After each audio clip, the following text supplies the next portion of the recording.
We're on page number 550. In the second para, the root text then says, mount these two on the energy winds. In other words, when you have mastered this giving and taking visualization or little, combine giving with breathing out and taking with breathing in.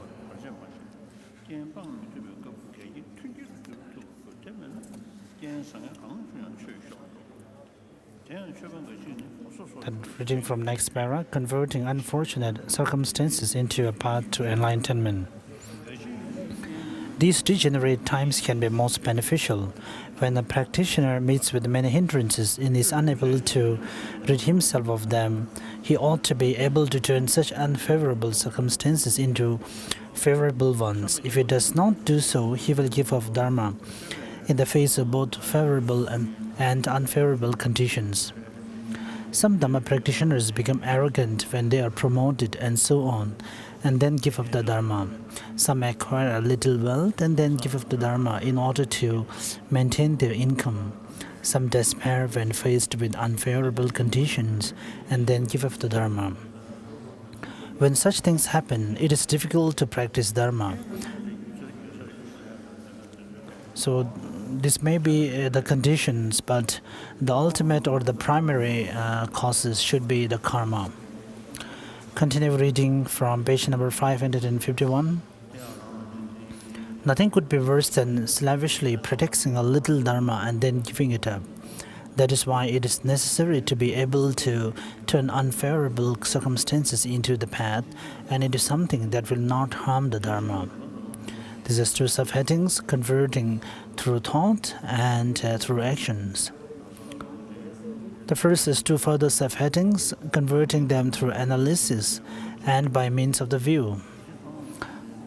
It says in the Guru Puja, when the universe is completely filled with the fruits of sin, and our root text on mind training similarly says, when the universe is full of sin, turn these unfortunate conditions into the path to enlightenment.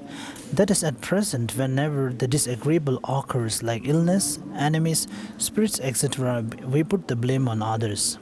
Because we do not understand that all sickness is the outcome of our karma, we claim that it is due to food, evil spirits, and so on. However, when we look into the thing or root to be blamed, we find that everything undesirable comes through karma, just as I am taught in the cause and effect section of the small scope. And even that karma came about through our self-cherishing, so self-cherishing is fundamentally to blame.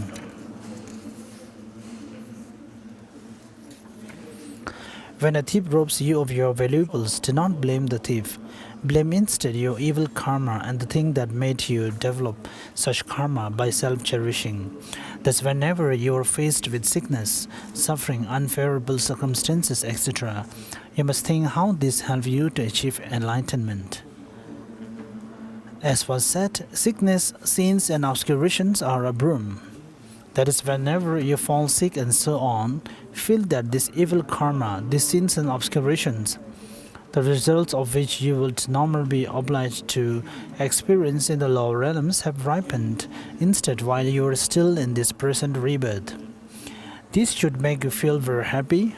Further, you should be glad and feel, I have already been practicing giving and taking by taking on the sins and obscurations of sentient beings. Now I have actually managed to achieve this. Pray that the rest of your suffering may ripen on you, and imagine in your meditation that this successfully relieves sentient beings of all the suffering they would otherwise have experienced for themselves.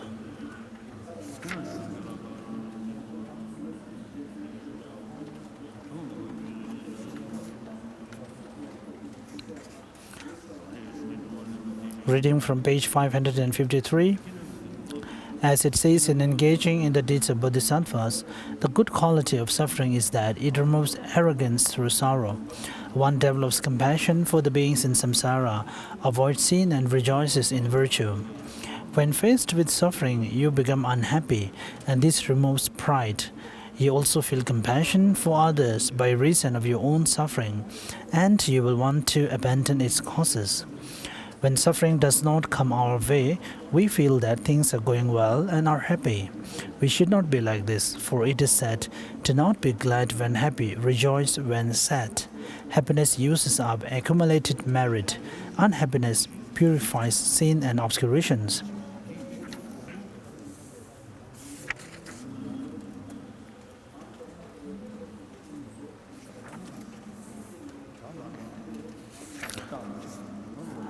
I'm not able to recollect the verse. I think it's sign of my aging. His Holiness was referring to a quotation here, and he feels that it is the writing of Jangchup Lamrim.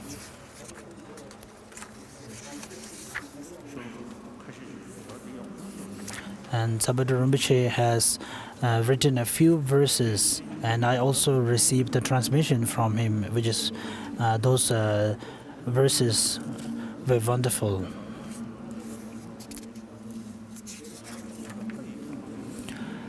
Reading from page 554, converting circumstances through the view. Our present text says, regard all deceptive appearances as being the four kayas.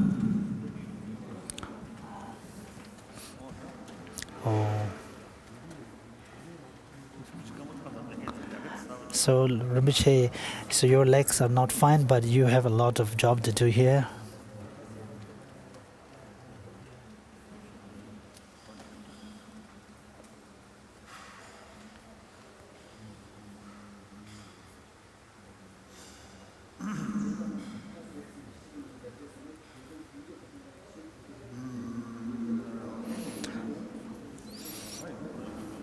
However, such a statement follows the old style of explanation from the first dissemination of the teachings, and on examination we find it to be a little unsatisfactory. When we look into the nature of any suffering that has arisen, we are told it is in the first place Dharmakaya, because it is not produced from anything and so forth. But I feel this misses the main point. To be brief, our happiness and suffering may have arisen from either good or bad circumstances. But when we examine their nature, these things are found to have arisen out of a mere set of causes, conditions, and mutual interdependence. When the distorted mind arises, so of course the nature of the distorted mind itself is a wrong perception, and also the object to which the wrong perception arises is also a kind of illusion. And we can take those into as a means to think about our own consciousness, which as a means or as a seat to produce the four enlightened bodies of Buddha.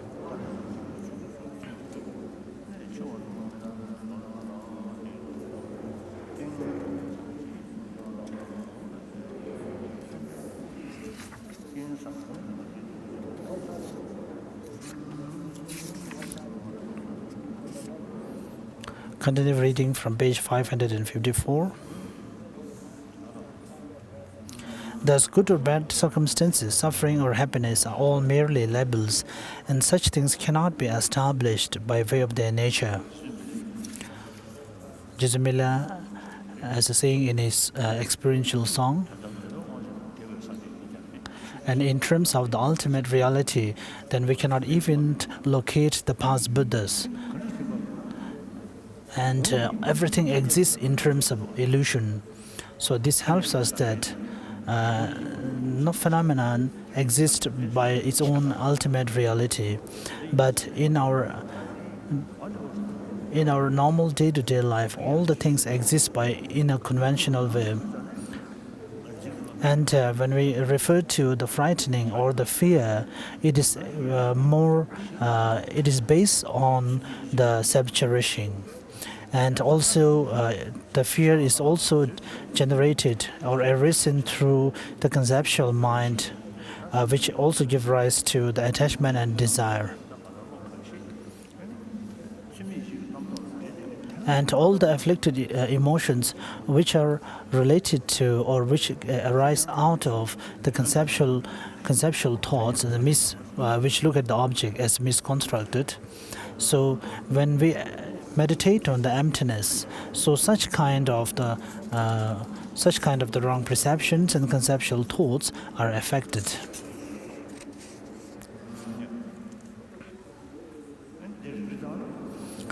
And also, if we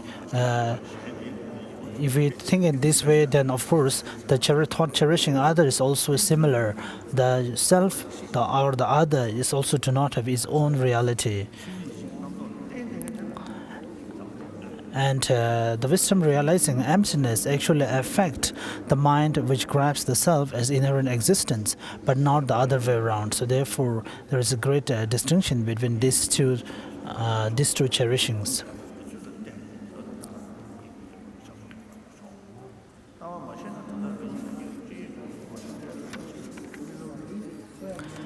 If you do not understand the view, you must think, when I die, all the happiness or sadness I may now have will only remain as memories, as if I had dreamed then. It is meaningless to be attached or to be hostile in this short life. Reading from page 556, day 19. Kyabje Pabong Rinpoche gave a short talk to set our motivations.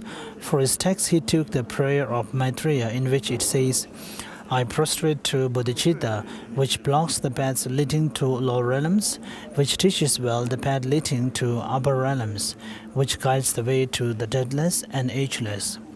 Then he restated the above headings and reviewed the actual contemplation on the interchange of self and others, and with these servings as the basis, the way to meditate on giving and taking. He also went back over the first two parts of his 7-part teaching.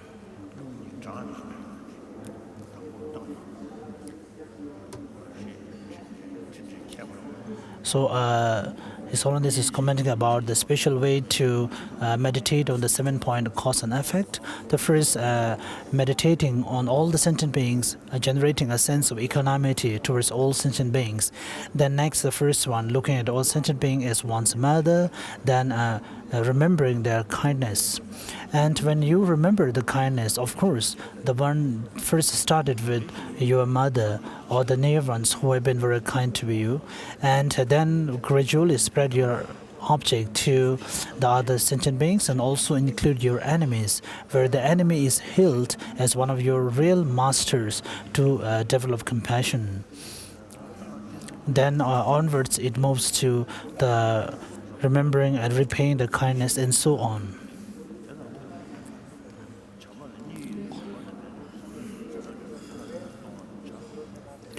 Reading from page 557, begin by contemplating these four. First, equanimity, recognition that all sentient beings were your mothers. Second, third, both ordinary and special ways of recollecting their kindness. And fourth, the wish to repay their kindness. They are followed by the equanimity, the equality that exists between self and others.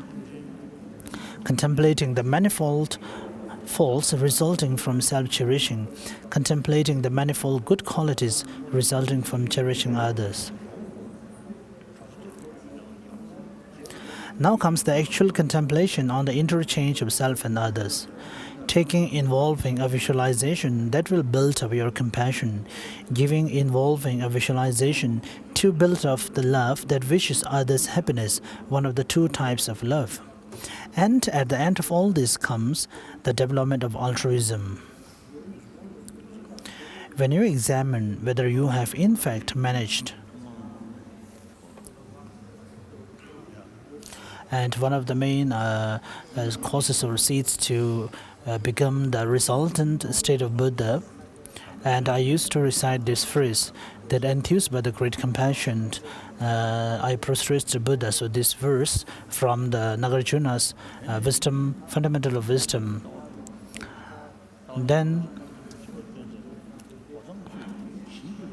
and next, and I changed a little bit of the 4th line. Instead of saying I prostrate to Gautam Buddha, I changed the line and say, may I be blessed by the Gautam Buddha. Then for the 3rd time, when I read the verse again, and when you did for the 3rd time, then a similar from the which you are in the form of your Vajra master. From it appear another similar different one and dissolve into you. So I think in this way you can change some lines of the text and do it in your prayer. It can be applied similar to all the seven limb practice, including the prostration and confession and so on.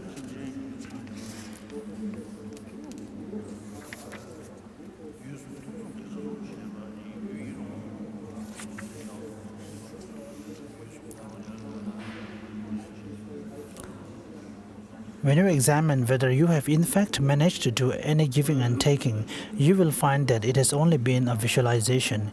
You have not at present actually achieved anything substantial for the sake of other beings. Now feel, I shall do something to actually bring this about, and by shouldering this responsibility, you will develop altruism.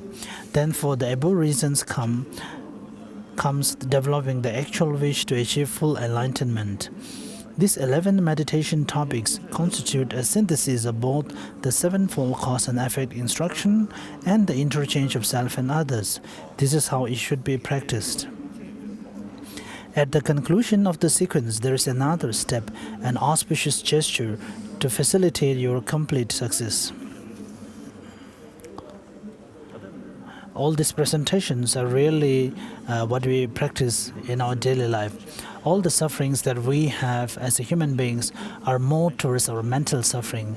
And as I expressed before, for the animals, the sufferings are more related to their five senses, and due to the conditions for the mostly external factors.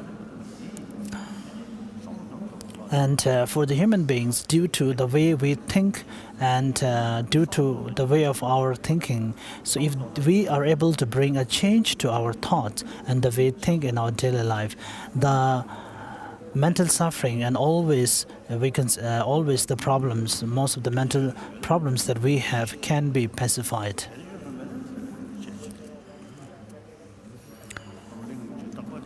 And we're reading from page 559. If something can be put right, why be unhappy? If a thing cannot be put right, what good is being unhappy? And His Holiness comments with respect to this verse that Ling Rinpoche used to recite this verse.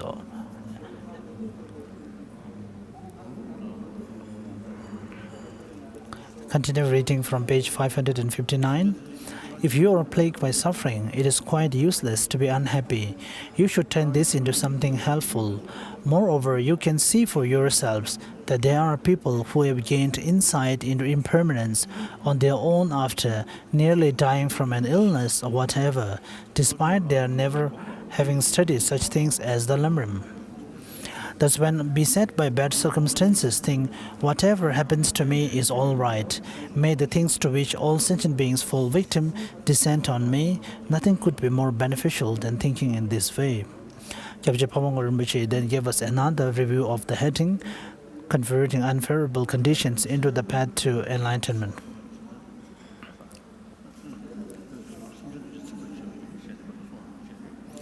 So the best way to satisfy all the sentient beings is to work towards eliminating their sufferings.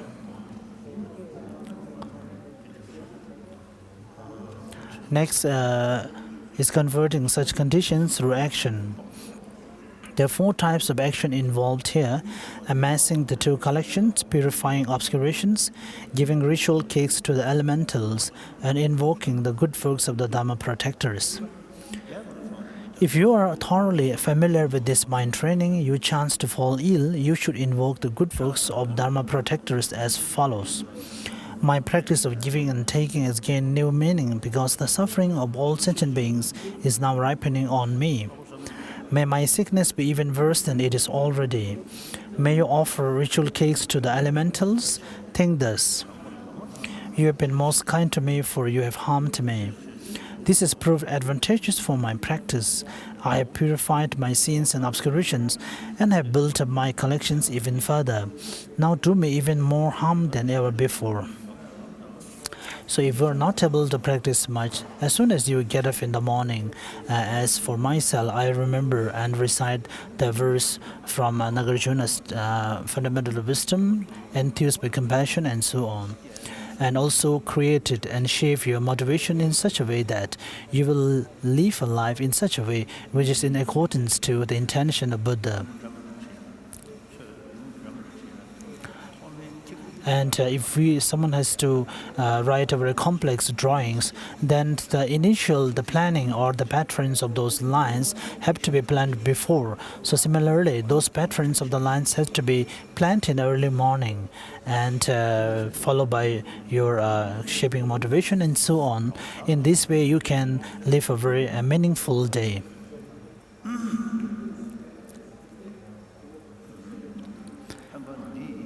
Reading from page 560, teaching a practice to be applied to your whole life.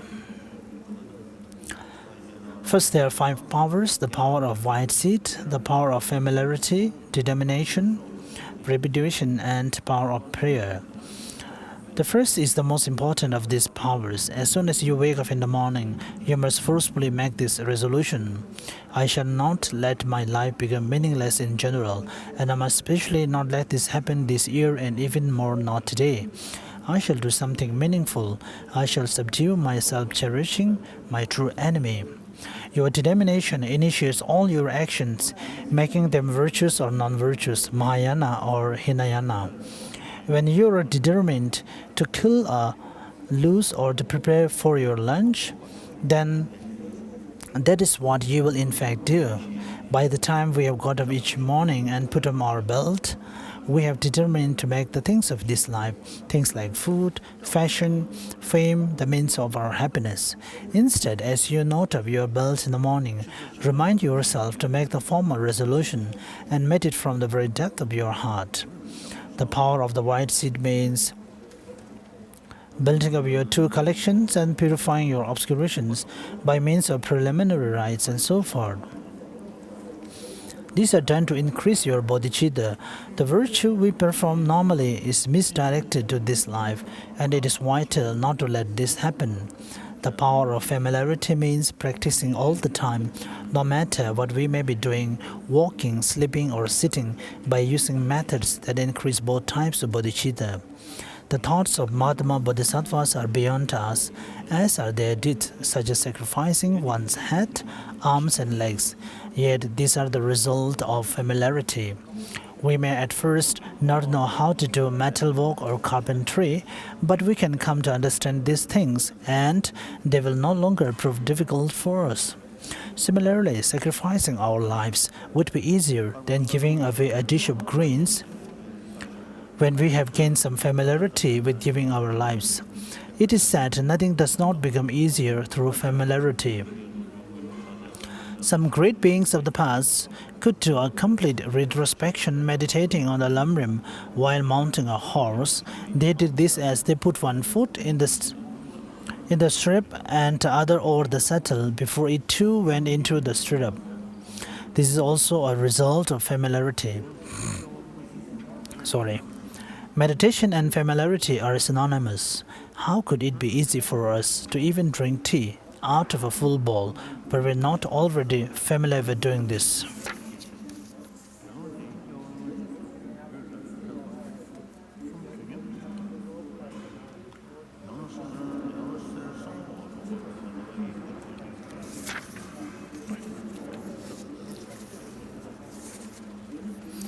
The next is the power of repetition is as follows.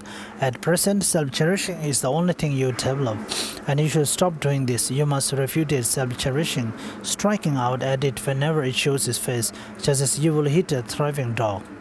Next is the power of prayer is dedicating just before you go to sleep the root virtues you have acquired that day so that they serve to increase your 2 types of bodhicitta.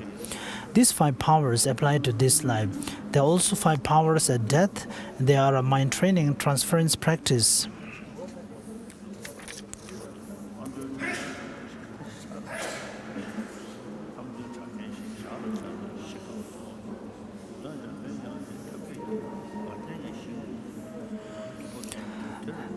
Reading from page 562, there are some people who, due to powerful attachment, cannot die when they should. An old monk from Amdo was attached to fat in his foot in tea, and so was having a hard time dying. Gongtang Chambyang used skillful means and said, "Make a wish to go to Tushi, the Pure Land. The fat there will be even better than the fat we get during the holy festivals in the 11th month of each year." The monk immediately bred his lust. And there are different kinds of the self-engaging rituals. And there's also one written by Kansa Dojachang, which is a very concise self-generation rituals. And there's one addition for the Kansa Rinpoche's one is generating the all-encompassing mind.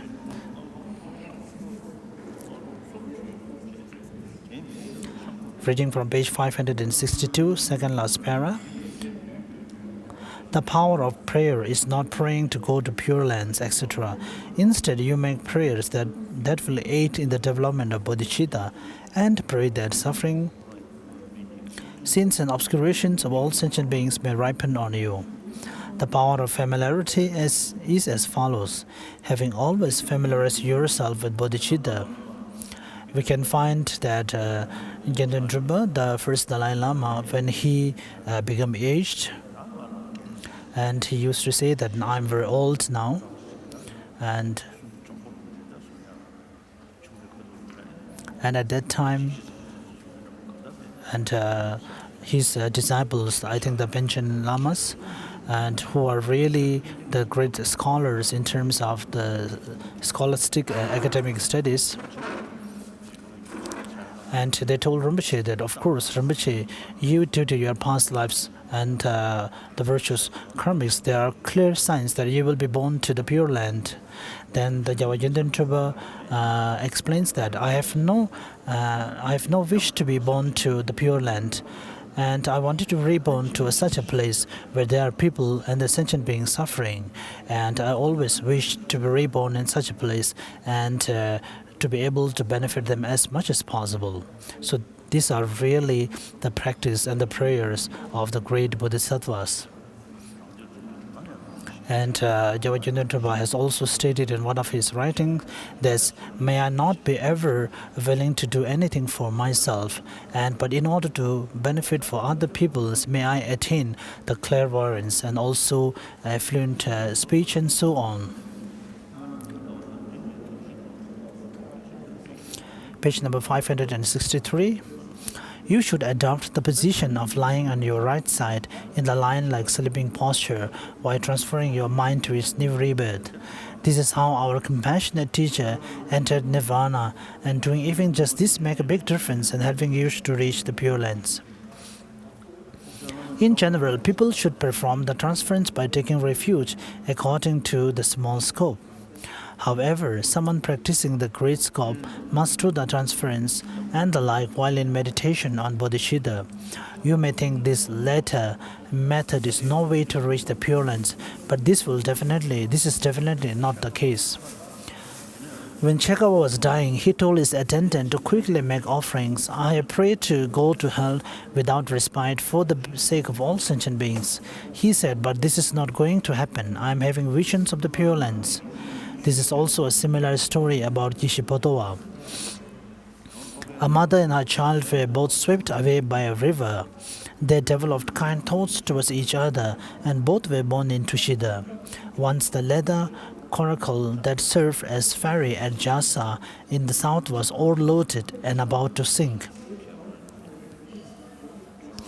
A messenger developed kinds of kindness and so jumped into the river.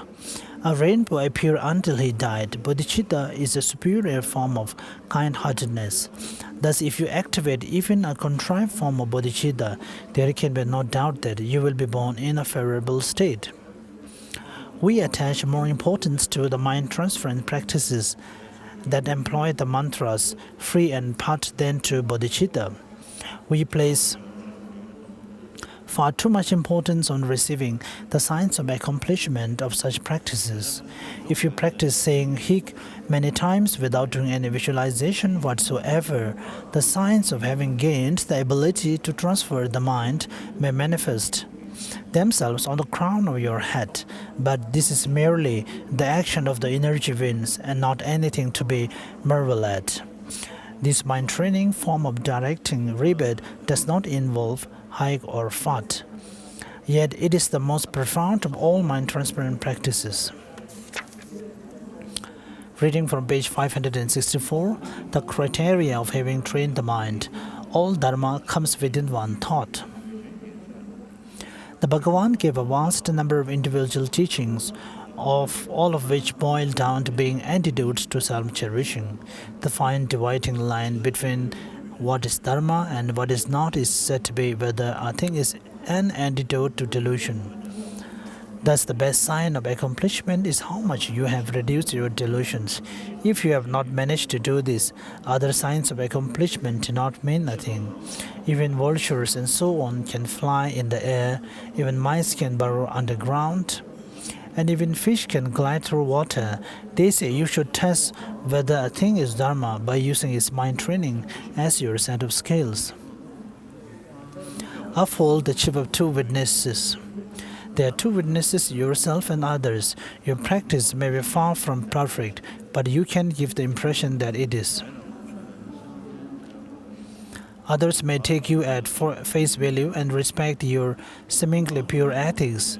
There are said to be 4 states of ripeness for mangoes. These have to do with the ripeness or lack of it on the inside and outside of the fruit. You could be like the mango that is ripe externally but green inside. In this case, your movements will be as steadied as a cunning cat stalking its prey, and you would be thought a good person by people who know no other dharma. Do not act like this. Also, do not be ripe inside and green outside. Next is always cultivate mental happiness. And the next is you have mastered it if you are capable while distracted.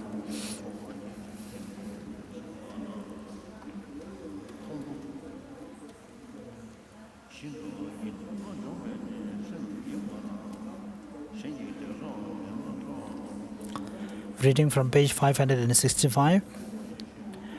The less experienced rider is not thrown by his horse if he keeps his mind on the job, but when his mind wanders, he will be thrown.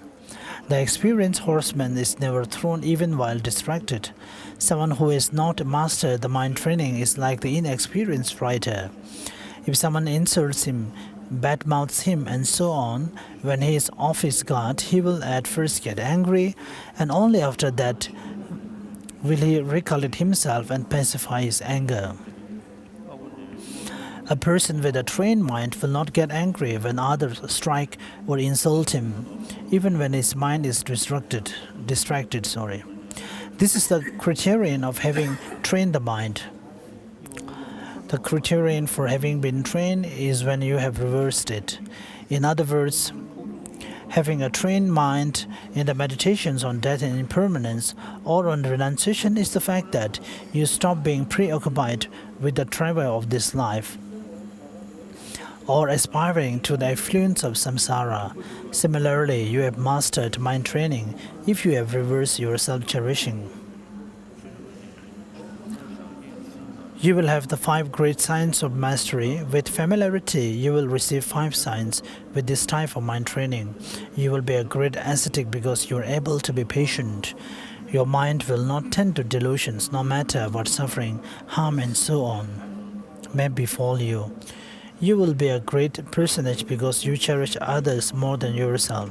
You will be a great practitioner of virtue because in all your activities you never depart from the practices of the 10 types of dharmic behavior. You will be a great upholder of the Vinaya because you remain calm, composed, and untarnished by the least sin or non-virtue. You will be a great yogi because you practice the real Mahayana path.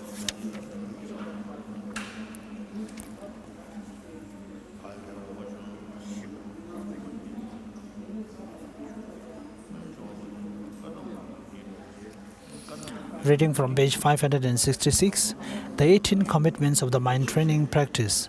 always keep to three general points. The first of these is never to transgress the precepts of mind training. Do not use mind training as a pretext for ignoring the more basic vows, such as those in the Vinaya. The second is not to let your mind training become a mere travesty. Do not use mind training as a pretext for not refraining from upsetting creatures and humans by cutting down sacred trees and so on. Because you pretend to have no more self-cherishing, you must not let your behavior be a travesty. The third is not to let your mind training become partial. Do not be patient with friends and impatient with enemies, or tolerant of human while intolerant of creatures and so forth. Those are the three general precepts.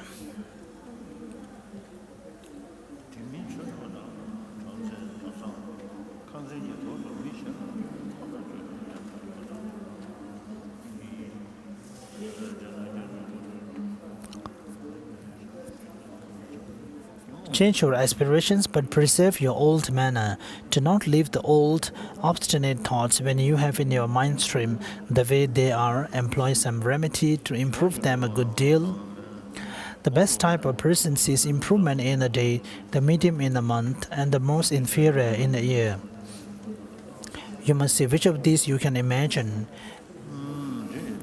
If even this much is beyond you, then even though you have already received ordination and since become old, you will still have preserved the thoughts you had before when you were ordained. Do not be like the rocks behind your house. Change your aspirations.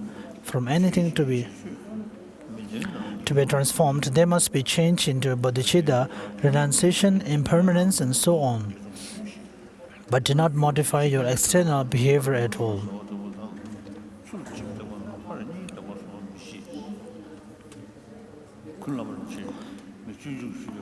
When I received a transmission on Bodhisattva's way of life from Kuno Lama Rinpoche told me the story of a Lhasa market, and when person was going the circumambulation around the temple, and one people was meditating with meditative posture, and asked him what you are doing. He says he is practicing tolerance. Then he say you must eat shit, and he replied you must eat it yourself. So this, when we are in a very comfortable or settled mind, then we appear as being very positive and very practical. But when the causes for or a problem arises, then we lose our normal and act very strange.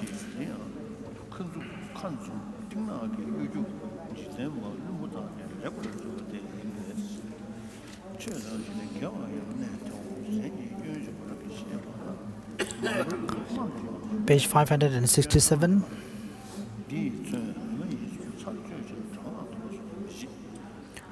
Do not mention others' weaker limbs, that is, do not speak about others' defects. Do not think of others at all.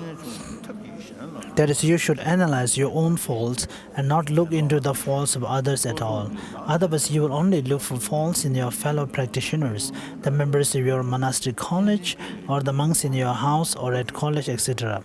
You will then naturally find faults even in Buddhas.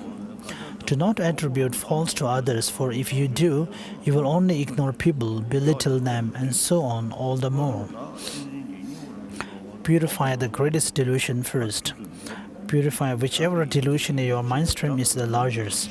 If your attachment is the largest, purify it by the application of antidote such as meditation on ugly aspects of the body. Abandon all hopes of a result. When you do something virtuous, expect neither reward nor some favorable ripening of karma. Abandon food with poison in it. Do not cultivate any fruit of virtue that is mixed with the poison of self-cherishing. Should you develop a delusion, apply its antidote right away and do not allow it to persist. Treat it unfairly.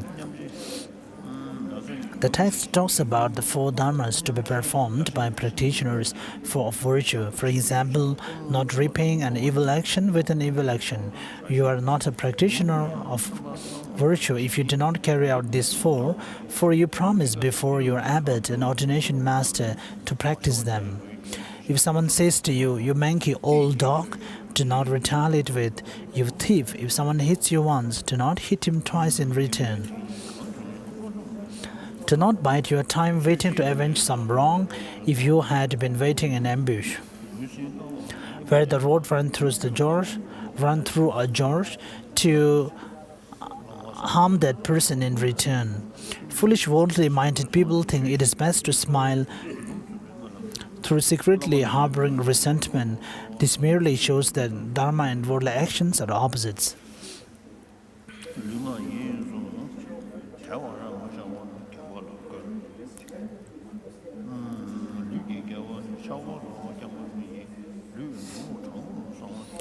Reading from page 569. The 22 pieces of advice. All yogas are practiced through the one. That is, the practitioner need not perform a variety of virtuous practices because they are all included.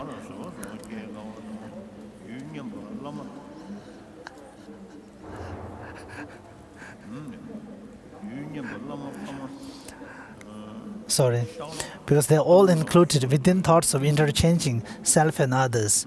When you eat, think, "I have already given my body to sentient beings. This in order to work for their sakes, I shall keep it nourished." And do the same thing with all your daily routine.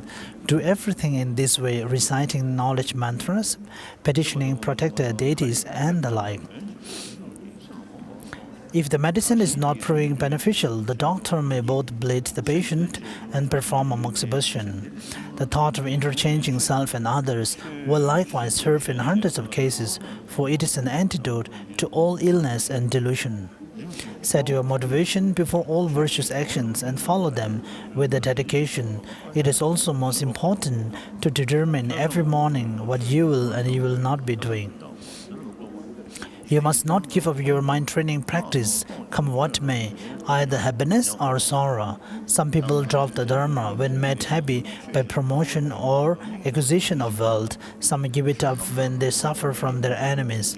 But you must not give up your practice of mind training in either event.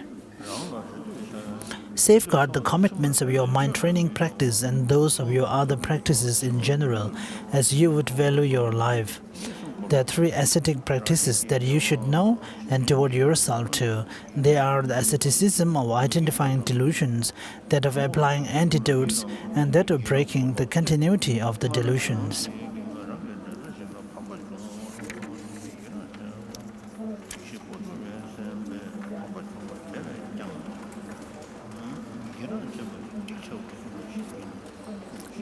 Reading from page 571.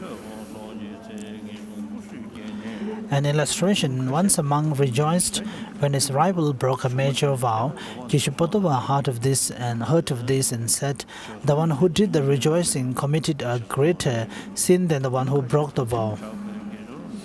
When we do things like study under a Lama, we may develop a superficial renunciation and for a few days frantically practice virtue, practicing this and that and whatever. After a while, we get fed up and give virtue a wide berth. So do not be intermittent in your practice. As Geshe Karagomchung said, look far ahead, be far-sighted, and keep in tune. In other words, when you practice virtue, you should always maintain the right pitch, neither too intense nor too relaxed, so as to last. From the yoga of getting up each morning onward, you should practice the right amount, like later increase this and you will cover a wide range. This is like the story of the loose and the flea. The text says, train with determination. One interpretation of this is, devote your mind fully to this training. When a doctor lets blood, he cuts deep through blood vessels and skin together. In the same way, your mind training should wear down your mind stream as a rock will wear down a bone. Train yourself thoroughly through analytic meditation on mind training by means of both conceptualization and analysis. Apply the antidote to whichever delusion you deem greatest. Walking for the sake of sentient being is only right and something you have already promised to do, so do not make a big deal of it to anyone. Suppose someone belittles you in front of others, do not get angry, and so on, that is, do not be spiteful. Do not be as changeable as spring weather, changing from happiness to sadness for the slightest reason.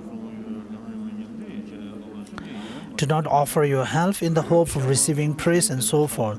This completes the advice. Reading from page 573, day 20. Kyabje Pabongko Rinpoche spoke a little in order to set our motivation. He quoted these lines from the summary of precious good qualities. The path of all victories once past, yet to come and present, is that of the perfections and no other. That is, all the Buddhas of the three times have followed in each other's footsteps, never deviating from the text of six perfections. There is no other path in either sutra or tantra, and the texts like ours also teach this path. Then Rinpoche listed the headings we had before above, and beginning at the heading teaching a practice to be applied in our whole life, he reviewed the material on how to convert unfavorable circumstances into the path to enlightenment. This completes the discussion on the way to develop the wish for complete enlightenment. Developing bodhicitta through the ritual of taking vows. I shall teach this section later, so we shall leave it for the time being. If you have no bodhicitta, no matter what meditations you do in the hope of achieving Buddhahood, be they on Mahamudra or Dzogchen, the middle way or generation and the completion stages, etc., they will not get you one bit closer to Buddhahood. And as if this were not enough, you will not even enter the gateway to Mahayana. Thus everybody must concentrate on the practice of bodhicitta. The Buddhas have perceived things for many eons with the primal wisdom of their omniscience, but they have not seen any better method or any other gateway to the path. The activities to train in after developing bodhicitta. After having developed bodhicitta, you must train in certain activities. It is not sufficient merely to develop bodhicitta, just as someone going to India will not get there unless they physically begin the journey. You also have to train in the deeds. You should gather both the merit and the primal wisdom times of collection in conjunction with each other in order to achieve both the physical and wisdom truth bodies of a victorious one. Your training, therefore, has to be a balance of both method and wisdom. The deeds of the children of the victors come down to two things, method and wisdom. The first 5 perfections come under method. The last perfection, which includes special insight, comes under wisdom. After developing bodhicitta, the way to train in the deeds of the children of the glorious ones. I will discuss this under 2 headings: how to train in the 6 perfections in order to ripen your own mind stream, and how to train in the 4 ways of gathering disciple in order to ripen the mind streams of others.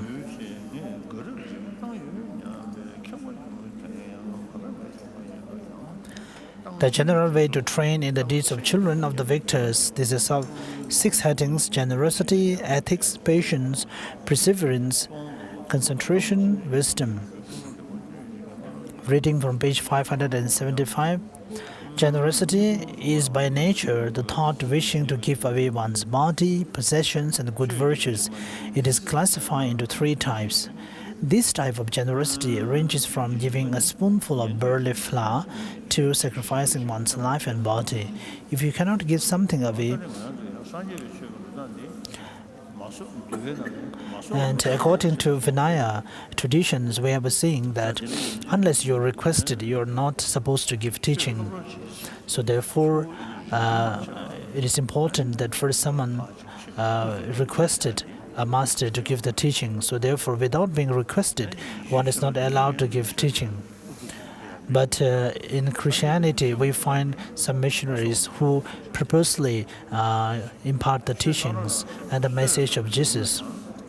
And generally, it is saying that even if you are requested, you have to investigate and analyze further whether the student is capable of listening to those teachings or not, or whether the student has all the qualities needed in order listed in other texts. And once you are requested, you cannot jump into the conclusion out of joy and give the teaching. So the investigation process is paid great importance. And this is very good, I think. And today's day when we are working towards the religious harmony. And of course, the reason why we are making effort is not due to some creating a mutual happiness, but using the name of religion, we kill each other. Even in Tibet, there are such kind of communal violences in Tibet. In Tibet, we have Muslims and Buddhists, but we have no issue of any conflict within the Muslim and Buddhists in Tibet. And in Ladakh also, you will have neighbors, the Muslims and the Buddhists. And I remember that you have some conflicts with your neighbors. And I give a message at that time that you should live in harmony. And the Muslims of the Ladakh accept immediately, but the Buddhists do not listen immediately. And you took some time to listen to my advice. And I think for the Ladakh, it's all solved and not a big problem. But in Tibet, we often heard about the Sarawar and also the other such and such conflicts. And in the Western Kham regions, if the Gelug monasteries are bigger and have more power, then they harm the other traditions. And Trijang Rinpoche told me about one of those events. I think one Raja Gomba or something in Kham, and there was a small Kagyu monastery, and they got some patrons and they built a roof with the golden roof, and monks from the Gelug monastery went and destroyed that golden roof. And later, Rinpoche is actually generally very interested for this. And Rinpoche had a discussion with Kalu Rinpoche, and Kalu Rinpoche at that time say, yeah, that such a monastery was actually mine. So such kind of events and conflicts happen in our history and used to happen all the time. And we have in Abhidharma text, we have this reference with respect to the mind and the mental factors, where the discernment is paid more importance. And this is with respect to the 5 aggregates and why the first the form and the emotions. And from the 5 aggregates, why the emotions and the discerning is kept aside from the other emotions. So even in Tibet, we have such many events with respect to the communal violence. And even in Ladakh, there is some disturbance with respect to different traditions. And I think so and so in other Himalayan regions. And all of these things are really something that we have to prevent at any cost. As for myself, whether it's a practitioner belonging to Islam, Christianity, or non-Buddhist, or any kind of sexual traditions, if we look from a positive side, they're all very good. They work for other people, providing service to other people. So if you look from the positive side, there are a lot of converging factors. And all their teachings and the practice are based on the practice of compassion and tolerance. So maybe in practical, individuals make a lot of mistakes sometimes, but from the religion or the tradition itself, they're very rich, especially based on compassion. And when I was giving a public talk in Australia, a presenter actually introduced me, and he's a very good practitioner of Christian, and he used to give a lot of food to the sickle and other poor people. And he introduced me and said that Dalai Lama is a good Christian practitioner. And I told him, and when it comes my turn, I thank him for the introduction, and I consider you as a good Buddhist. And there is a way to think about that, of course.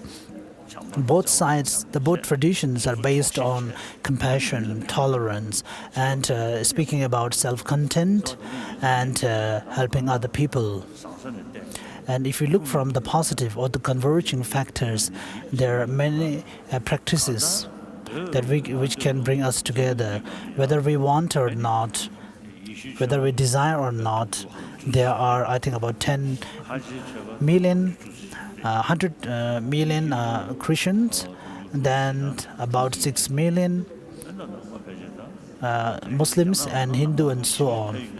And in China today, even in China, I think there are 4 to 5 millions of Buddhists in China. And I think if we count all the Thailand, Burma, etc., it will be around 10 million Buddhists all around the world. So the numbers of the other religions and like Islam and Christianity are enormous, and they will continue to live. And when we meditate and wish that all sentient beings, they become Buddha one day, and if you have a sense of feeling that may all sentient beings become a Buddhist one day, then that is not a good way to meditate. So whatever the aspirations of the prayers you did, but the Christians and the Islams will remain as themselves, and it is very difficult that they will convert to another religion.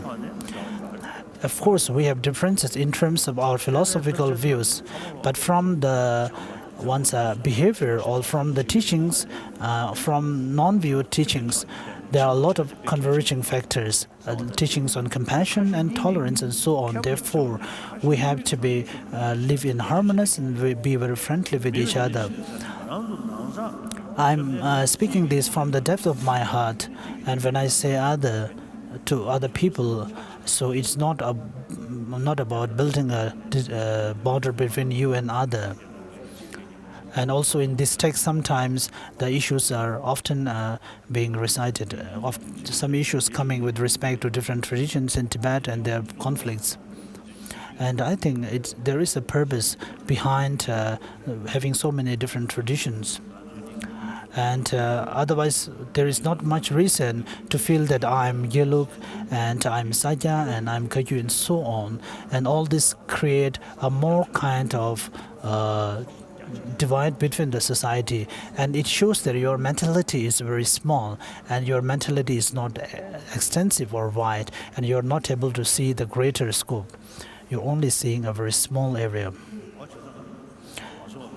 So therefore, it was in the Vinaya text that you're not allowed to give teaching unless you're requested is very good.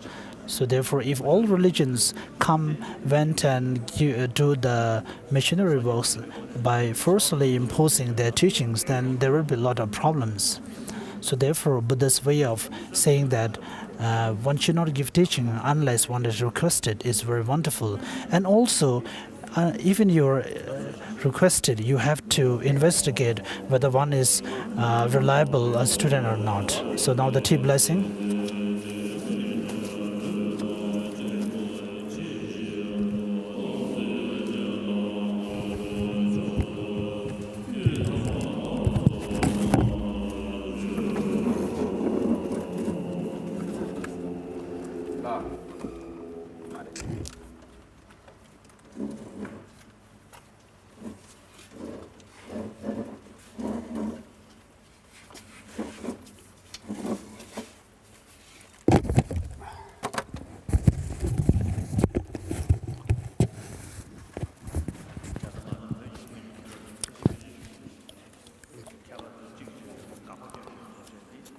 So in our treatises, we find one scholar criticizing another.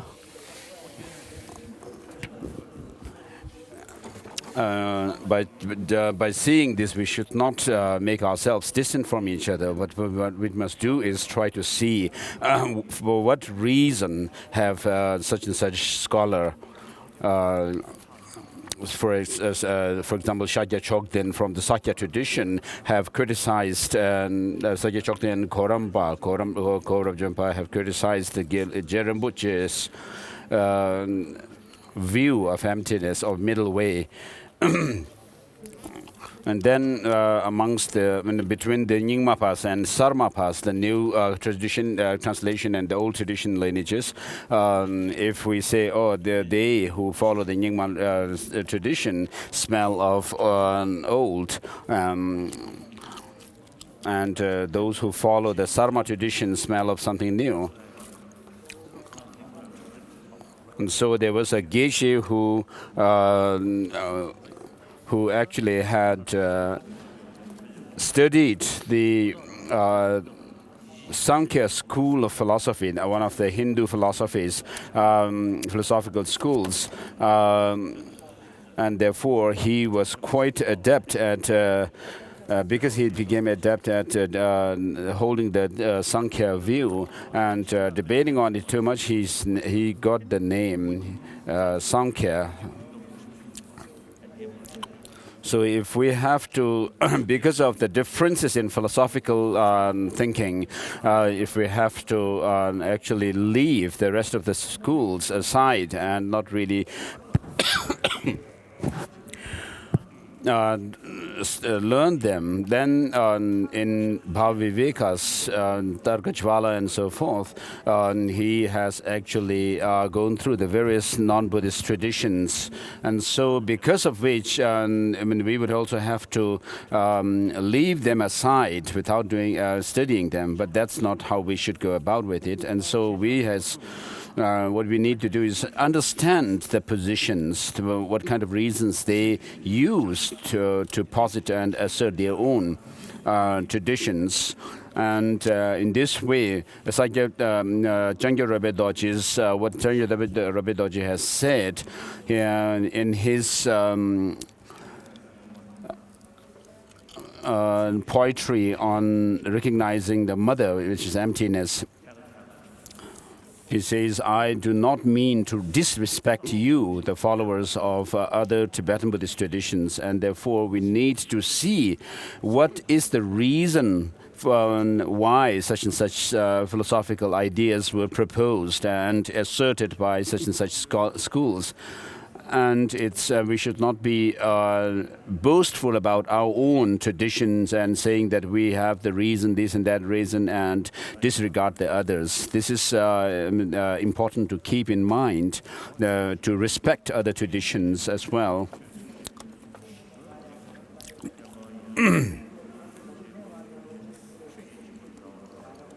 And so being generous with the Dharma, this form of generosity could even be teaching a single 4-line verse of Dharma to someone who wishes to listen. If done with that person's benefit, if done with this person's benefit in mind.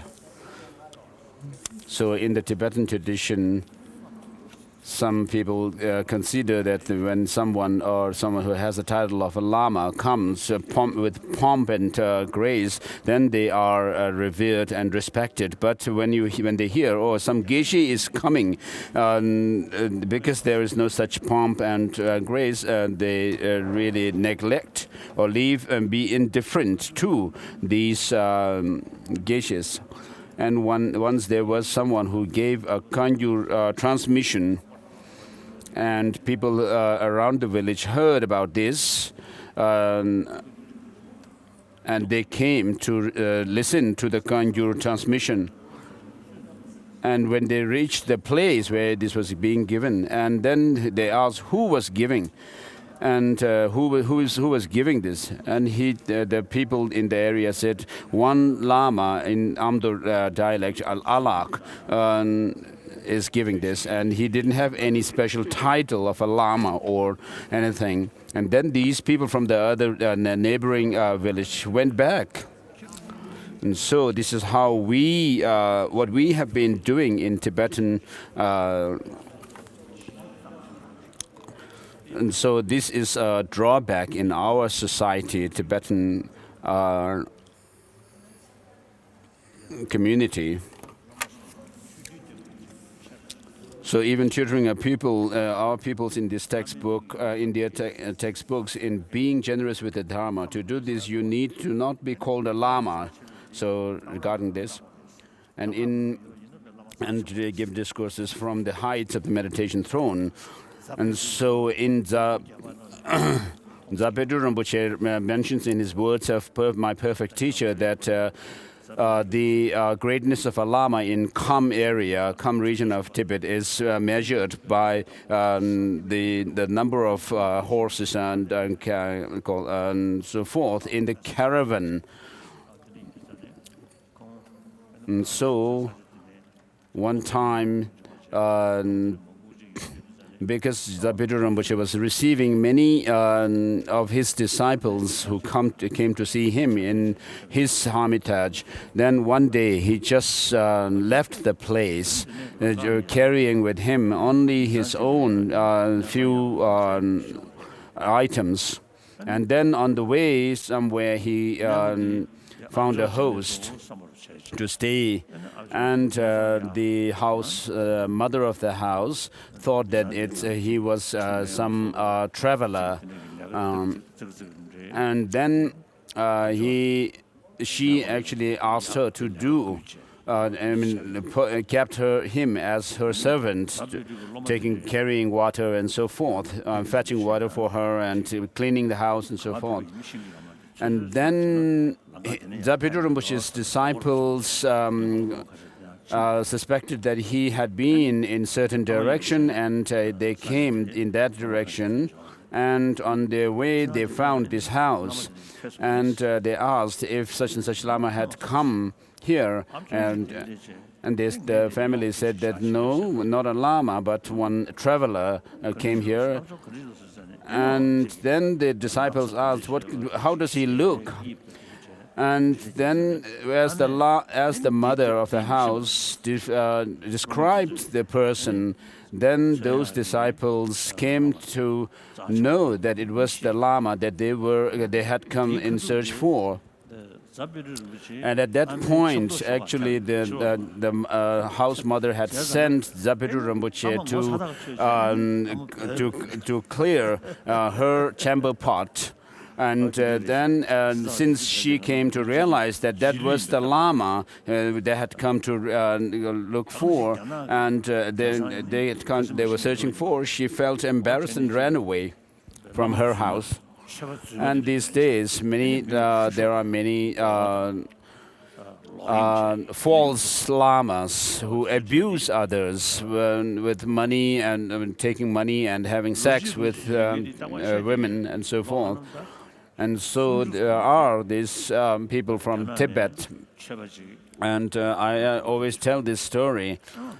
Many years ago, one Chinese Buddhist came to see me and told me that there are the increasing number of Chinese taking interest in Buddhism and Dharma, and there are many Tibetans who come to China proper, saying that they were lamas. And as the Chinese disciples devoted to him, to them, and as time went by, what they found was that these lamas, the so-called lamas, had actually come to China proper seeking money and women. And so he asked me to do something about it.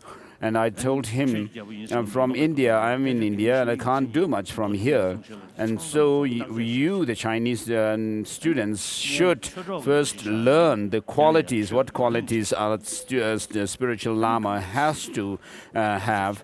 And then, having learned those qualities, then you should check whether the people who come to you actually fulfill them or not. Some may qualify the criteria of being learned, but then you still have to check whether they actually are keeping the words that they give to the disciples.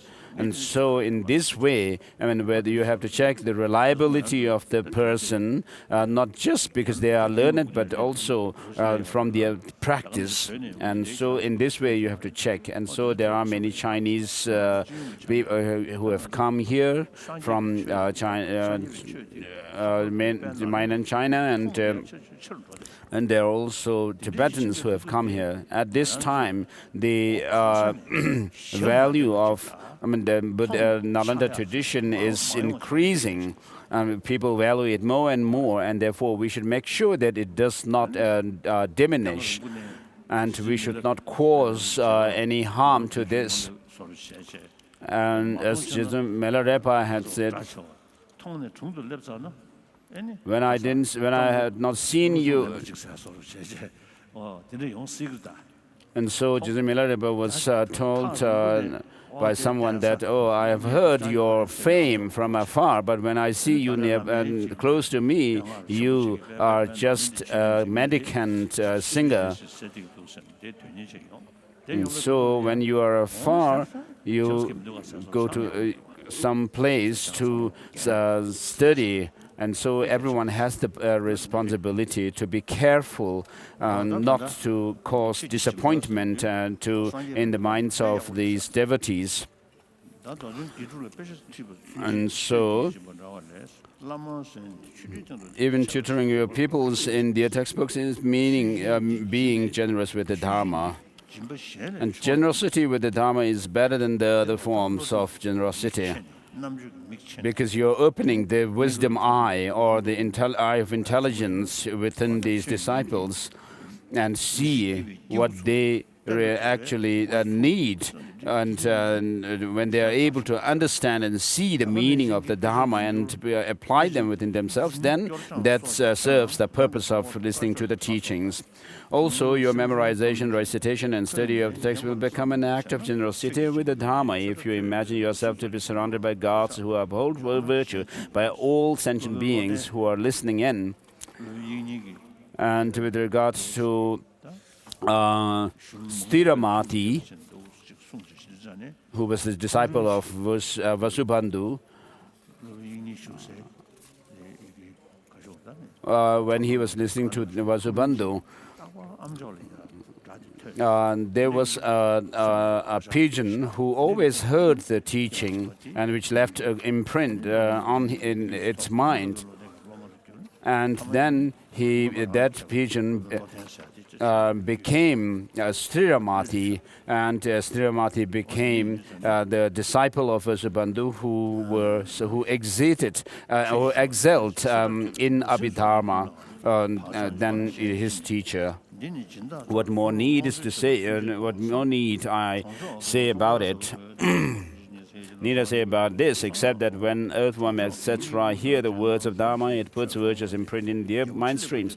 Think in this way, even when just performing a reading in a home of your benefactor, you have to be particularly careful when you go into the village to perform a ritual. Our compassionate teacher taught the sacred answers as a means of gaining enlightenment in one rebirth.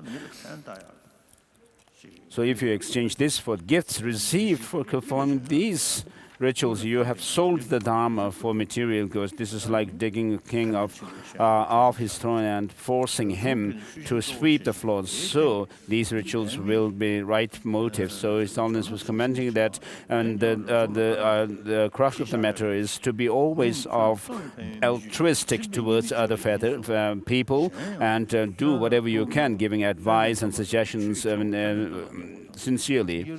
So being generous with the Dharma does not mean teaching it formally. It also means using your conversation and so forth as a direct or indirect means of leading others to the Dharma. Those who are audience should practice generosity mainly by giving Dharma, but they ought also to be generous with material goods if this is not too much trouble. However, the Kadamba Geshe Sharava once said to a group of the Odent, I am not going to speak about the benefits of giving things away, for I have already told you the drawbacks of grasping. The generosity of others' fearlessness, giving others fearlessness. This could be, for example, liberating prisoners from jail or rescuing the drowning. Even saving creatures such as earthworm from heat in summer or cold in the winter is a form of this type of generosity. You do not have to go far to practice this generosity of bestowing fearlessness. You can do it with the lice on your body. Saving insects from drowning, for example, is very easy to do. It only involves moving one of your hands.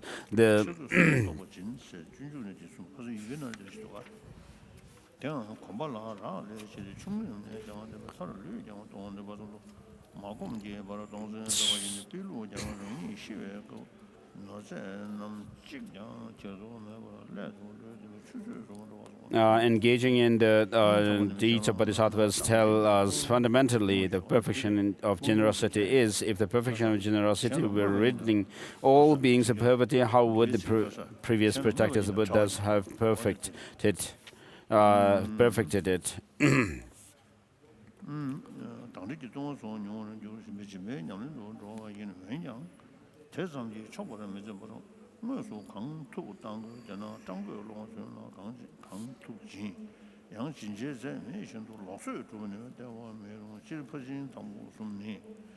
On how you would prepare. So, since even now the poor exist, in other words, generosity cannot be merely ridding sentient beings of poverty, nor can it be freedom from miserly, since Shravakas, Pacceka Buddhas, and Arhats have this.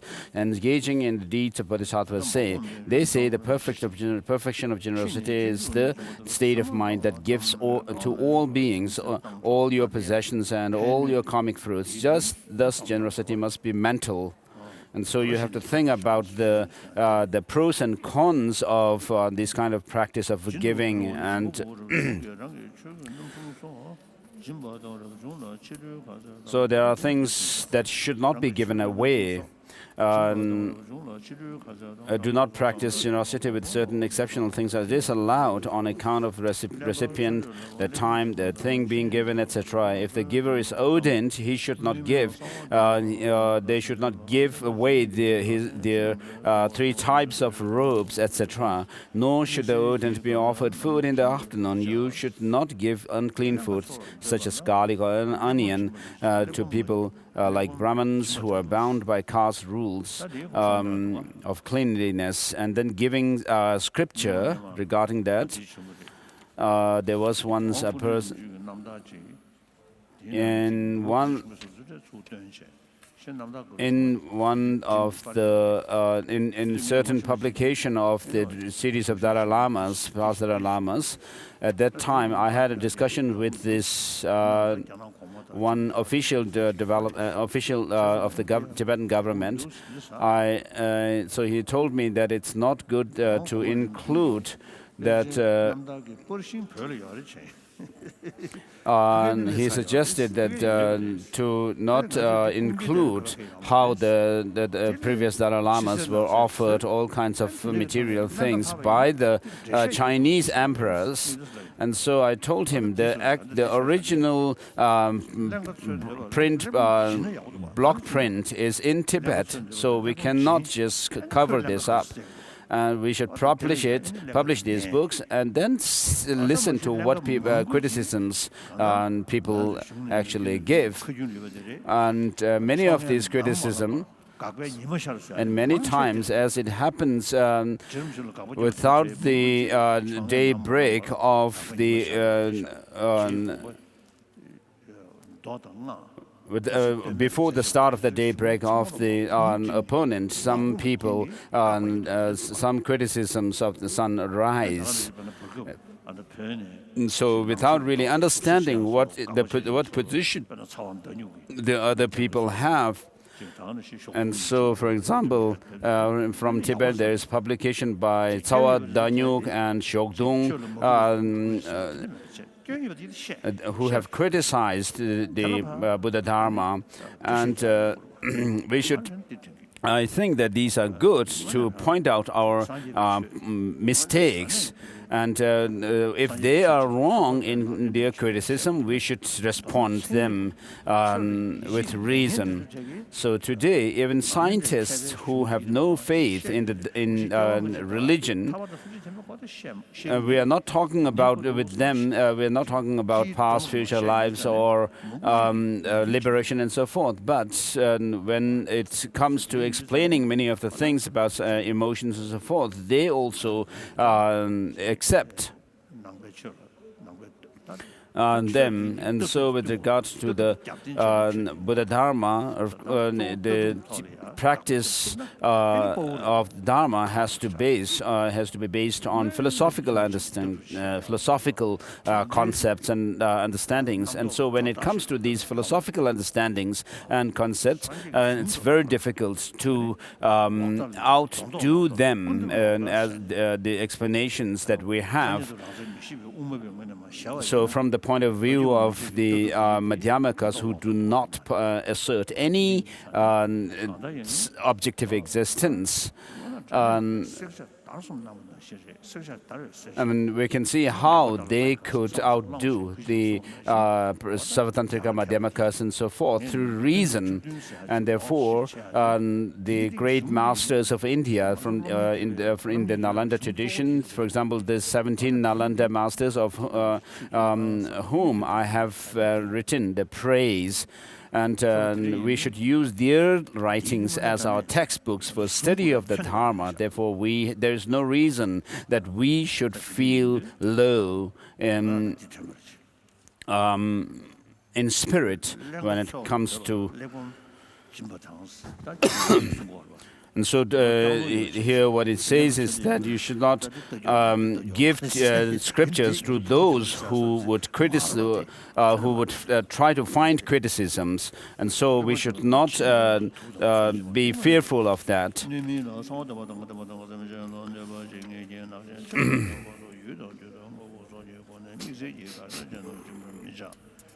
So if the giver is ordained, nor should the ordained be offered food in the afternoon. You should not give unclean food such as garlic and so forth, and you should not give away anything putrefying or give books to scriptures to people who merely want to create controversy or so that was the phrase His Holiness was commenting on, give poison or weapons to suicidal people. And so when it comes to practicing giving, one practices generosity, and when there is a point, at some point you may find it's improper to give, you should protect the giving. And then when you give, there is the practice of purifying and purification, and also increasing the offerings.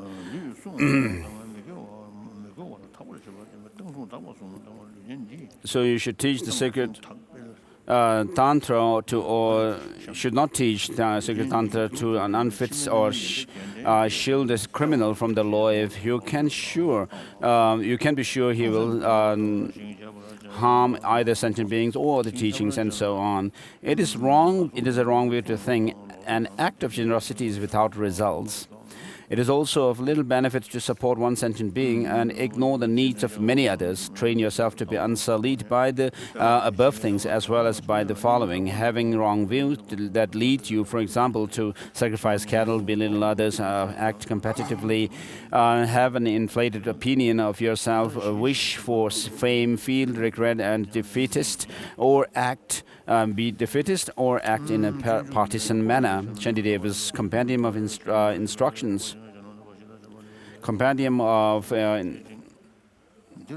Practice, speaks of three things: giving protection and keeping pure.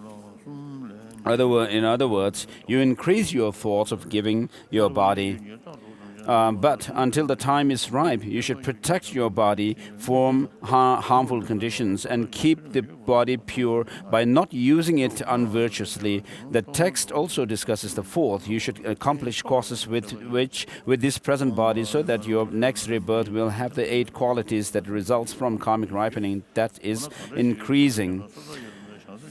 Now, there is another group of 4 with respect to possessions: giving away your possessions and increasing your thoughts of giving, protecting them until you encounter a karmically potent recipient, and keeping your wealth pure by not letting it be sullied by wrong livelihood or sin, increasing the extent of your giving so that you will have possessions to give away in your next rebirth.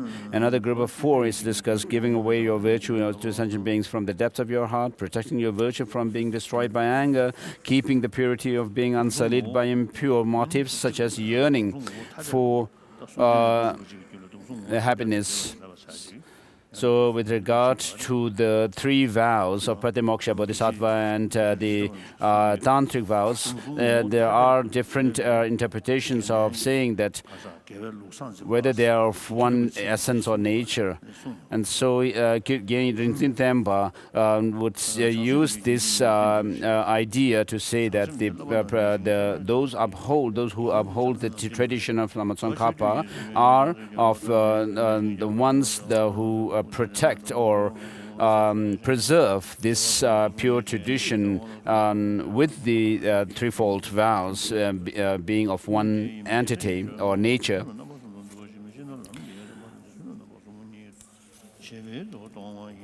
Such as the yearning for happiness of this life, or merely wanting to prevent your birth in the lower realms, increasing your sense of rejoicing, and so on. In fact, the text discusses 4 groups of 4. You must train in the way set out in this text. And regarding the practice of perfection of ethics, as it says in engaging in the Bodhisattva deeds, they say the perfection of ethics is to gain the abandonment of certain thoughts. That is, you reverse thoughts of harming others, along with the basis of such thoughts, turning them into the thought of abandoning these actions. Complete familiarity with this abandonment becomes the perfection of ethics. There are 3 types of ethics: the ethics refraining from misdeeds, and as an example of this, the 3 types of an example of this is the 3 types of vows. The Lamb for the Path says, those who hold one of the 7 Pratimoksha vows may also hold another vow. They have the good fortune to receive Bodhisattva vows. Others do not. At first sight, this seems to be saying that you must have the ethics of Pratimoksha vows in order to be a candidate for the Bodhisattva vows. But it also means, in the Tantric context, that the best candidates for practicing the sacred Tantras are monks and nuns.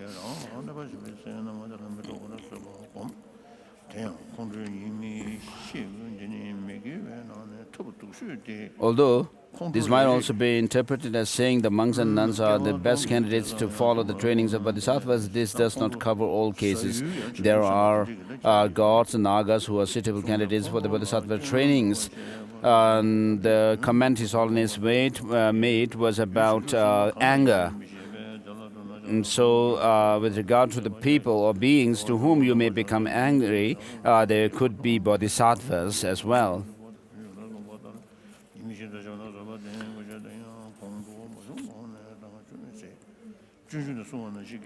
So, as it is said in Bodhisattva Charya Avatara, it's very difficult once you are in the full heat of the anger, but when at the level of at the causal level, before the anger can arise in you, it is important at that point to show restraint and use antidotes to stop anger.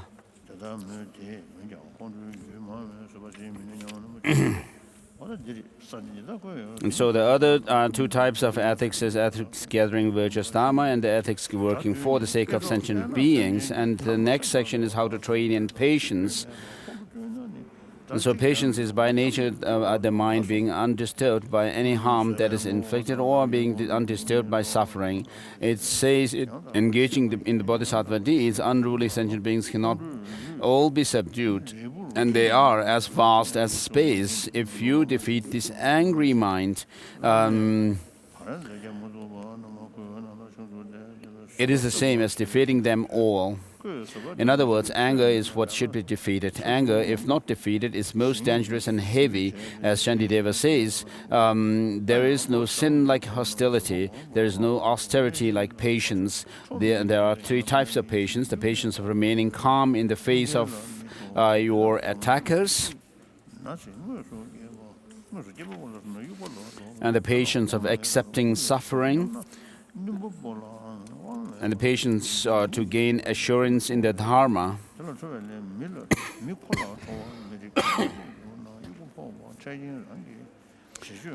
When others, such as your enemies, harm you, be patient and do not get angry. Be aware of the drawbacks of anger, for it is the worst of all the non-virtues. It is said that each time you get angry, you destroy the root virtues of 1,000 eons. When we come to understand the damage wrought by anger, we will always want to persevere with the meditation on patience. You cannot know who is a bodhisattva. If you get angry with someone who is a bodhisattva and your bodhicitta is weaker than his or theirs, you destroy the virtue of 100 eons. If you yourself are not a bodhisattva and the person you are angry with is, you destroy the virtue of 1,000 eons. This is mentioned in Engaging the Middle Way and Engaging in the Bodhisattva Deeds. Thus, the drawbacks are heavy indeed.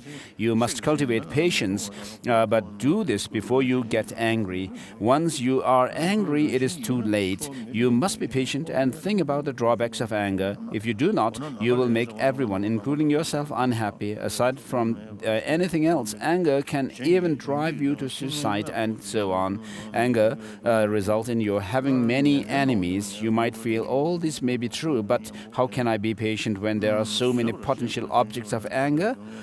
Engaging in the Bodhisattva Deeds says, how could I find enough leather to cover the earth? Having leather on the soles of your sandals is the same as covering the whole earth. Check whether or not you could ever completely subdue your enemies. You will find that you would never run out of the enemies or subdue them all before the time came when there were no sentient beings left. But if you subdue your anger, you will not have a single enemy, and it will be the same as subduing all your enemies. Once you thoroughly understand how the types of patience are classified by their nature, plus the drawbacks of anger and so forth, will you ever again let your whole body be possessed by anger? Once a Lama tried to separate his disciple and a thief in a fight. He did not succeed, and the disciple was hitting the man. The Lama put his finger on his disciple's nose and said, "Patience, patience." Immediately the disciple recalled his lost patience. What use is it to pretend to be patient if you are angry? If your anger has already done its work, it will be difficult at first to be patient. It will become easy if you familiarize yourself through mind training. There are reasons why it is not right to get angry with someone who does not harm. Suppose a man hits you on the head with a club. Think as follows to stop yourself becoming angry. If I must be angry with a thing that actually causes the pain, I should be angry with the club. But the club itself is powerless. It is being used. The man hitting you is powerless too. He is being forced to do this by the delusions in his mind stream. It profits you little to be angry with them. So it is wrong to be angry. It all comes down to one thing. The wrong way you behave is the most immediate causal factor for your being hit with the club. The root, however, is the evil karma you acquired through hurting people in the past and so forth. So, since this resulted from the ripening of your own actions through cause and effect, with whom should you be angry? The 400 verses says, the sage sees the delusions, not the person with the delusions. In other words, a mad patient may hit the doctor, or a mad son hit his father, but the doctor and the father do not get angry with either the patient or the son. They work hard to cure them of their madness. People who do not harm are likewise made mad by delusions. They are not free agents, and you should not get angry with them. Instead, you must try some means to rid them of their delusions. If fire burns your hands, it is your own fault for having touched it.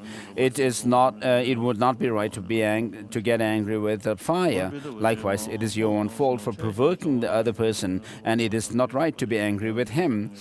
Since sentient beings were deluded by nature, it is wrong to be angered by them, just as it is wrong to get angry with the fire when you are burnt, for the nature of fire is to heat.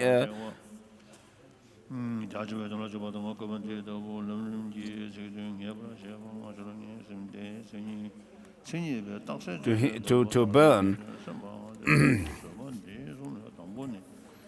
to heat and burn. Still you may feel such may be their nature, but I became angry with them because they did something to me unexpectedly.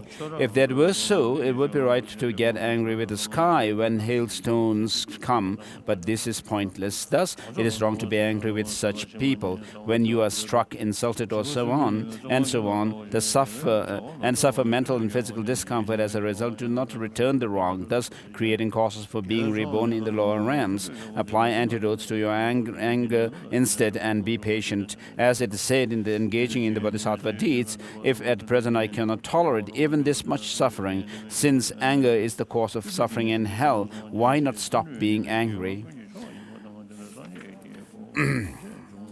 The patience of remaining calm in the face of your attackers is something you will cultivate toward those who would do you harm, not those who would help you. The more people there are who would harm you, the more opportunity you have to practice patience. So you must think that these people are an aid to increase your patience. Atisha always used to be accompanied by King Asangavaya's jester, a difficult fellow to get along with. When Atisha was asked to get rid of him, he replied, with him around, my patience has a chance to fully develop its qualities. In short,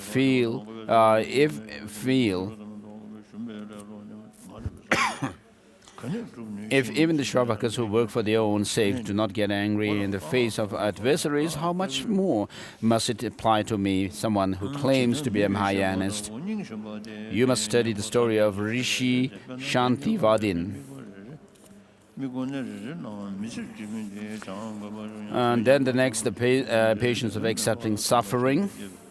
Not only should you be unattached to happiness, but you should also regard suffering as a form of adornment and use it as a medicine. As in the preceding section on the mind training practices, whenever you are beset by suffering while enduring ascetic practices for the sake of Dharma, when sick, when beset by unasked for enemies, and even when suffering in a nightmare, turn them all into things that will help you your Dharma practice. Think about how they will use up your evil karmas, increase thereby your love and compassion for others. Think about the faults of samsara and so on. Be patient. When you experience suffering, think, this replaces the suffering that I would otherwise have experienced in the lower realms. This ought to make you happy. Suppose a man who was to be executed had his hand amputated instead. He would rightly feel happy about his escape.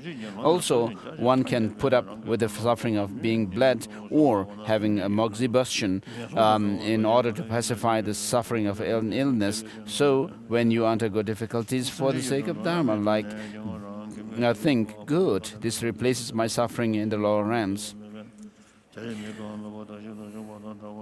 At such a time, recall the good qualities of suffering. Engaging in the deeds of bodhisattvas tell us the good quality of suffering is that it removes arrogance through sorrow. One develops compassion for beings in samsara, avoids sins, and rejoices in virtue. Furthermore, you must accept suffering and cultivate a state in which you will increase your wholesome activities. Do things like practicing contentment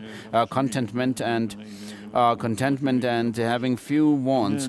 Think while carrying on such practices as asceticism. Because I've been ordained, I should not expect anything better than an inferior place to stay, inferior clothes, and so on.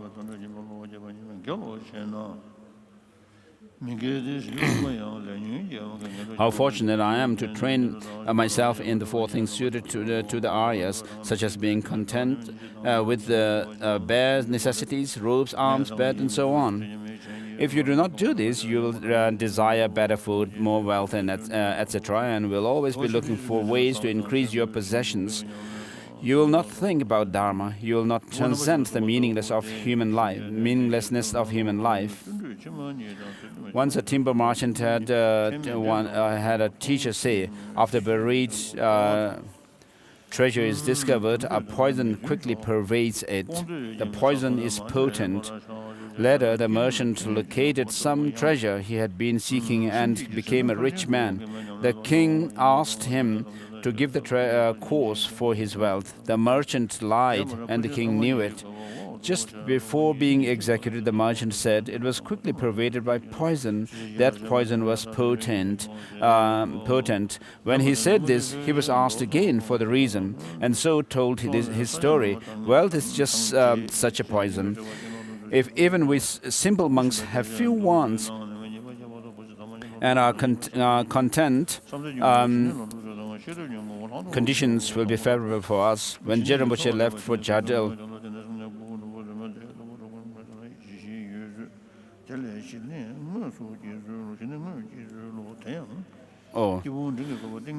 to live as a hermit, he and his disciples had only 8 sho between the 9 of them. Sho is kind of a coin or money, but their wants were few and they were content. They were content. Their clothes were not too bad, and they were content with whatever happened. Their food, clothes, and so on did not harm their practice. Similarly, you should enjoy and be satisfied with your possessions, for you acquired them through your merit. Be patient if something unpleasant, such as others criticizing you, happens.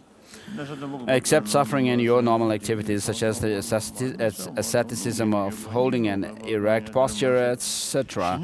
Accept the suffering that go with upholding the Dharma, making offerings to the 3 jewels, etc. Accept the suffering that goes with your livelihood. Do without sensual pleasures, abandon ostentatious desirables, and make do with whatever you already have. Even though you may look ugly and your clothing be of poor quality, etc.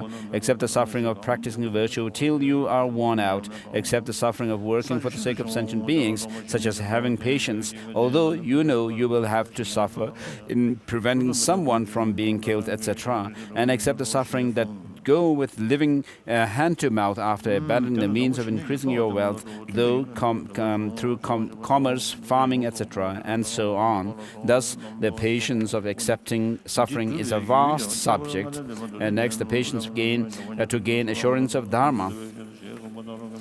The Swift Path Lamrim talks about this in detail.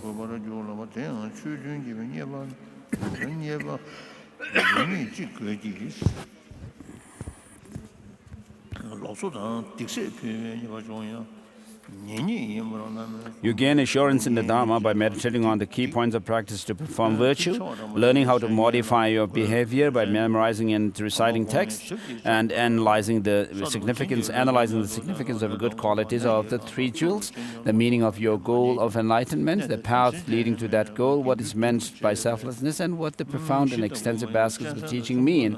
Or, in this context, you could do this by becoming sure of the meaning of the words in this Lamrim, for example. This type of patience resembles a comprehension acquired by logicians from their debates. The first of these 3 forms of patience is to be exercised when you are provoked by your adversaries. The other 2 are to be practiced all the time. You should be patient during the teachings, no matter how long they may go on for, and so forth. Listen single-pointedly, think over the meaning, be careful about your behavior while attending debate sessions and or assembly, endure the hungry and thirst.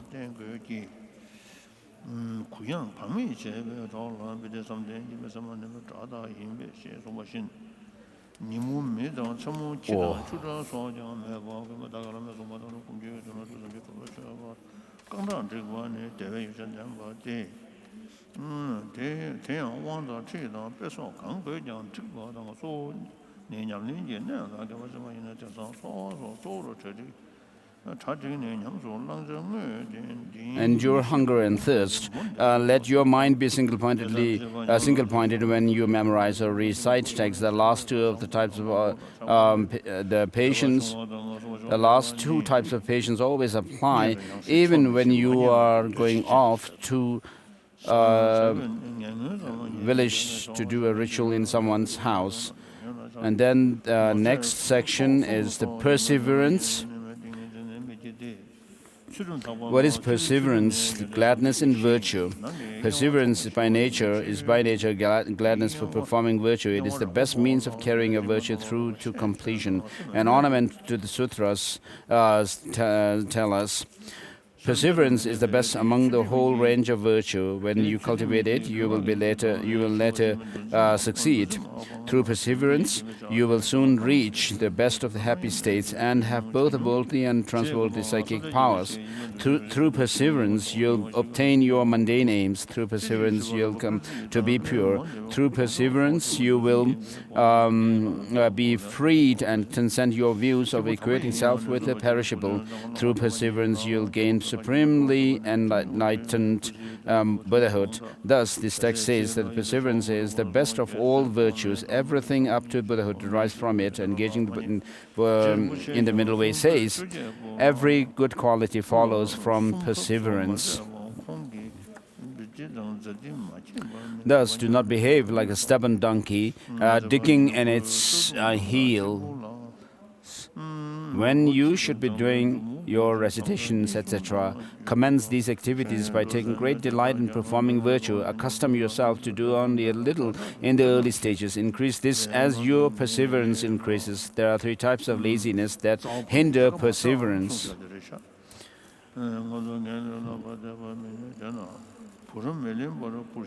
So Gungdangpa says that do not go after the branches while abandoning the root.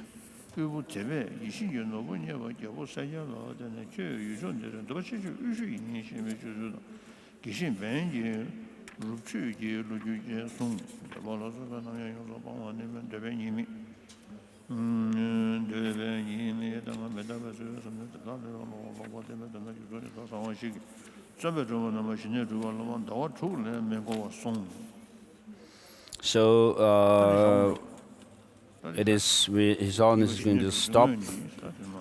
So at cultivating the actual cultivation of quiescence on page 959. So we have finished up to page 598. Completely abandoned conceptual thoughts such as desire.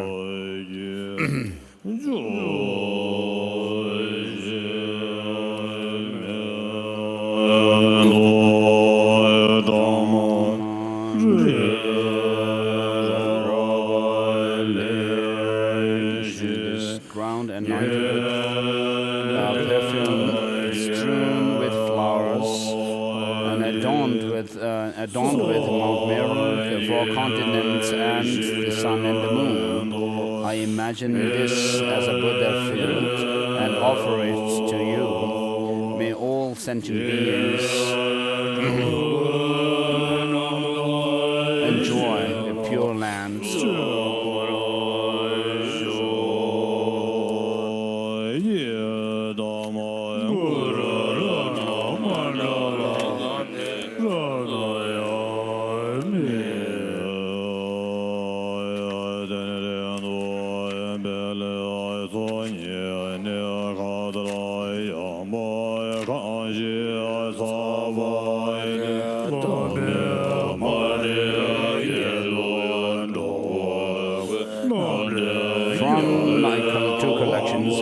Space that I've amassed from working with effort at this practice for a great length of time. May I become the chief leading Buddha for all those whose minds wisdom is blinded by ignorance. Even if I do not reach this state, may I be held in your loving compassion for all lives.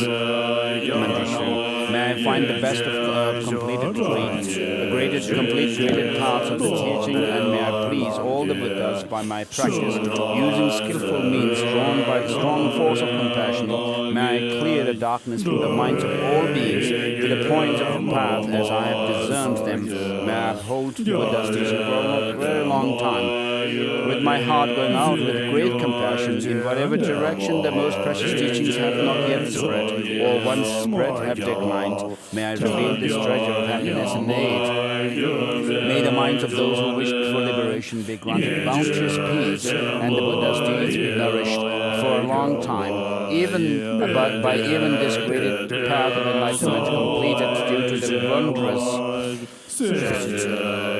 conduct of the Buddhas and their children. May all human and non-human beings who eliminate adversity and create conducive conditions for practicing the excellent path never be parted in any of their lives from the purest path praised by the Buddhas.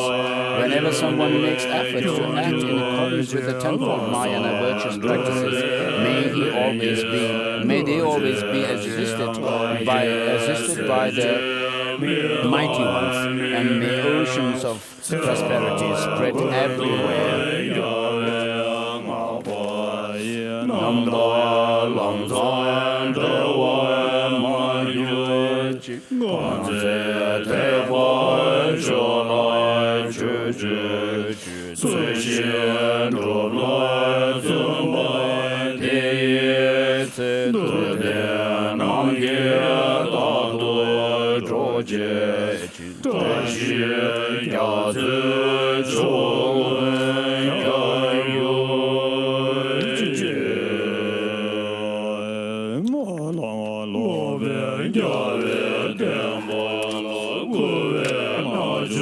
May the operation of the evil thoughts and deeds of negative forces of humans and non-humans who harbor malice through their perverted praise against the teaching of the victorious ones be totally vanquished through the power of the truth of the three jewels.